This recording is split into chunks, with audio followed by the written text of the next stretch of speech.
Has anybody seen the story today that Brett Favre was quoted as saying that he thinks of Colin Kaepernick and thinks that Kaepernick will go down in history as a very similar character to Pat Tillman?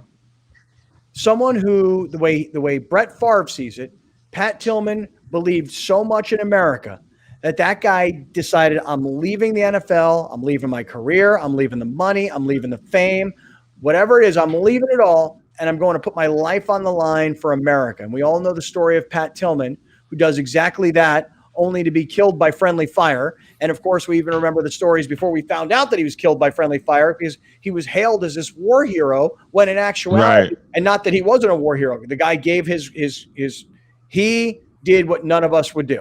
Mm-hmm. He gave up his career to go put his life on the line, and it killed him. It doesn't matter how he died. He was there. He was in those mountains. It doesn't matter. It was a war casualty, and he gave up his life. Unfortunately, he died at the hands of friendly fire. But here's Brett Favre, Kiln, Mississippi. I mean, my goodness. You talk about a guy who probably grew up with that flag, probably grew up maybe liking NASCAR. I mean, Kiln, Mississippi. Mr. Wrangler jeans. Totally. Himself. Brett Favre. That's the copper fit. Brett Favre is the epitome of Southern boy. Okay. The old gunslinger. He epitomizes it, man. I mean, look, you can tell me Phillip Rivers from Alabama, but he doesn't have anywhere near the grit that Brett Favre has. That's why Brett Favre endorses Wrangler jeans. That's exactly right, because he got grit. Phillip Rivers wears a bolo tie. Brett Favre unbuttons his shirt. Yeah. I mean, Brett Favre is in a commercial slinging balls, and he's in those same kinds of Wranglers. Like, that's the kind of guy he is. I'm going to go out, I'm going to get on a tractor, and put a big old thing of grass in my mouth, like a straw, I'm a hat on, get me a lemonade here at a break.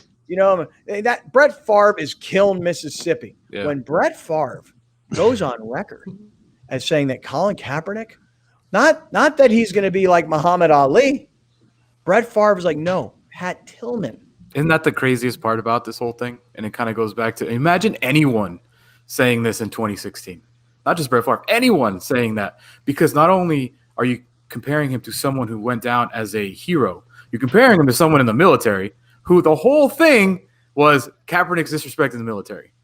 That's how much the perception of Colin Kaepernick has changed, that we are now comparing him to someone that gave their life for the military. When Brett Favre, 50-plus-year-old white guy from Littletown, Mississippi, who has retired and gone back to Littletown, Mississippi, when Brett Favre is talking Colin Kaepernick as Pat Tillman, you're right, that is a monster breakthrough in terms of changing people's opinions and perceptions. Because usually a guy like Brett Favre would not have something like that to say, or at least that's the way we would perceive Brett Favre.